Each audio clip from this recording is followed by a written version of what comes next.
Pag styro, ganyan talaga. Normal yan.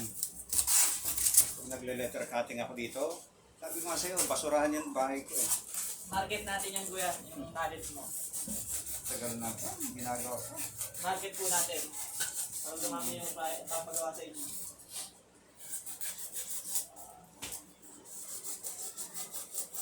Facebook. Ako nga lang, bakit naman ba yung mga free? Wala kayo free. Depende yan. Pag meron kasing papagawa sa ano, pwede akong tumanggi sa mga ginagawa ko. Pag sa market po kasi hindi ka pwede tumanggi po. Hindi pwede. Uunahin mo yun. Kung gusto niya lang po ng gano'n. Kasi, Mas malaki po kikitain sa gano'n. nga nga.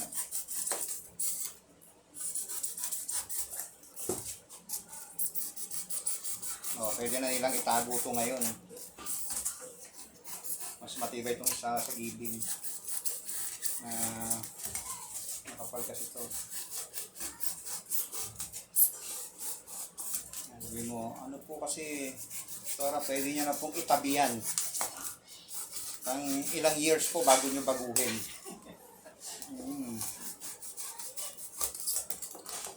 Pwede yan. Ilang taon. Pag next year, pwede ulit ko gamitin. Itatago na talaga. Dati, pag nagagawin kami talagang yung pagod pa namin. Alam niyo po, tulong-tulong pa po kami dyan, pero pagod na pagod po kami. Dami namin gumagawa niyan. Na ganito? Oo, tapos pagod na pagod kami.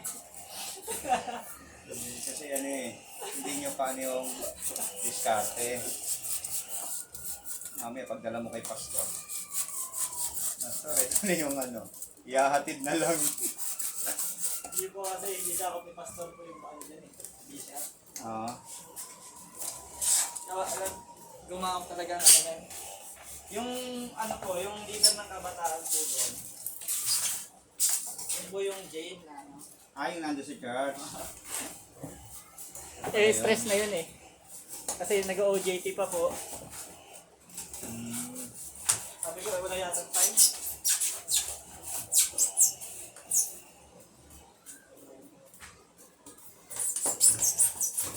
Nandun po ako lagi sa limang.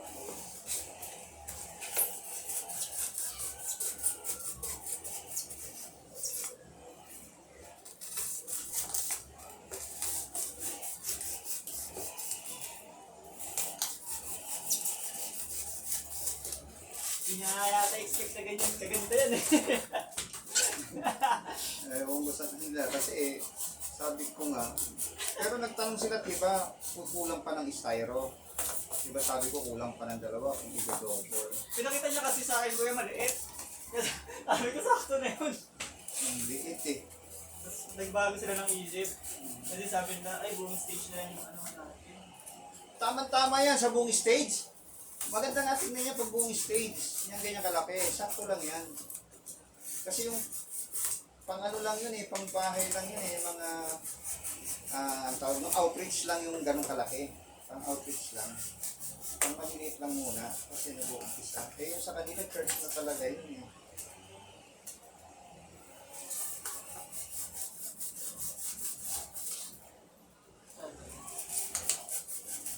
Kung di umulan dapat okay na tayo.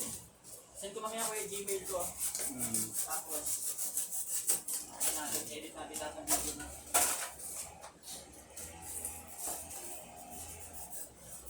Hindi pa kasi na-edit yung mga anak ko. Dapat po di ba lagi kayo nag-upload? Nag-upload ako. Hindi pa na-edit eh. Kailangan i-edit bago siya i-upload. Ilang days na po hindi nakapag-upload. Pero po niya dapat lalian eh. Mga ilang araw na rin, makikita mo yung huling video ko. Yung ginawa ko sa church, yung ginawa ko yung poste. Kailan ba ako gumawa ng poste? Yun ang huling upload ko. Kaya hindi ko na pina-edit yun. Ginawa ko 7 minutes lang para... Ano po post eh? Yung poste ng church. Namin po? Oo. Ay, in-upload niyo po yun? Oo, naka-upload na. Eh, ano po yun? Hindi niyo pa na-upload? Yung mga sa una, sa harap. Kung paano dinitalye. Hindi ko pa na-delete yung mga detalye, hindi pa na ano.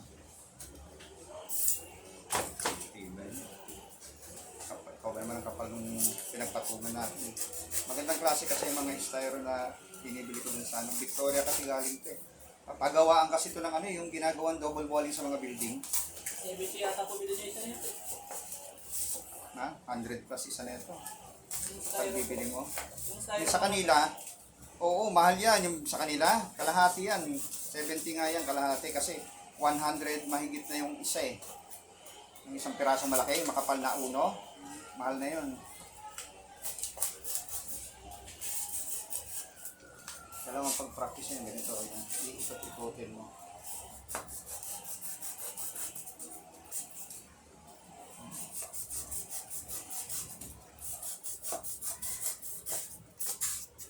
Susilong-susilong mo gano'n, no? Ako ngayon straight, hindi ko kaya kanina eh. Yung ano, bumabalik ko.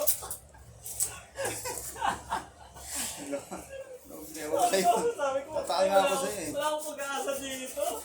Hindi. May linya na nga yung ano. Hindi ko mas Ano kasi yun, bago ka pa lang kasi. Huwag ka magmadali. Sabi ko yung someday, nasira ko pa yung end. Oo nga pala, nagawa ko yung yun. Buti nga, nagawan pa natin ang paraan eh. Naisip mo kaagad yun eh. Sa akin, ang naisip ko, sige, dami may styro pa tayo eh. Ang naisip ko agad eh, hindi ako mangangamba basta't may styro eh. Maliban lang kung wala nang styro, yan. Gagawin natin yun, didikit-dikitin ko talaga yan. Yung mga basag-basag na yan, magbubuo tayo. Didikit-dikit natin yan, nagtsatsagaan natin yung assemble. Ganun din ginagawa ko minsan pag wala na eh. Sino kasama mo nito magbubuhat? Dapat may kasama ka. Oo, papunta ka. Nang isa, hindi pwede. Haba niyan.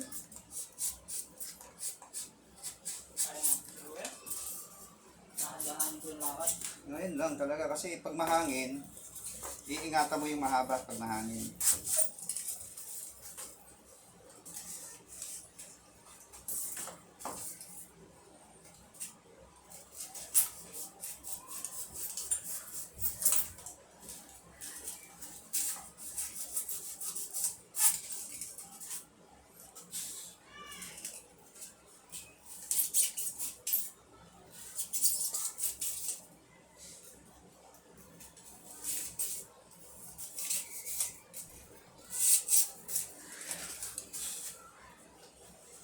Okay.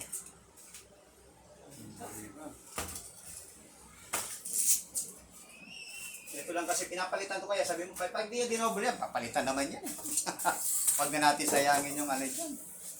Okay, natignan yan. Picture niyo po yan, para ako ang lasa. Oo. Oo nga pala. Tingnan po. Ay, Giving takes. giving Pero thing. pwede rin. Oo. I-picture natin yan. I-ano ko siya. Pa ganyan. Para may lagay ko. Sa side view. Yan. Para mag-cash. Ang ganda nga tignan pag nasa stage to. Wow. Hindi na. Ito lang oh. Upuan tayo.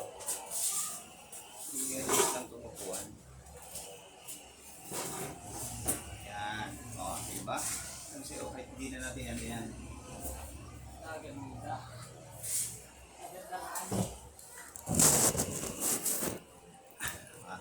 Yan po.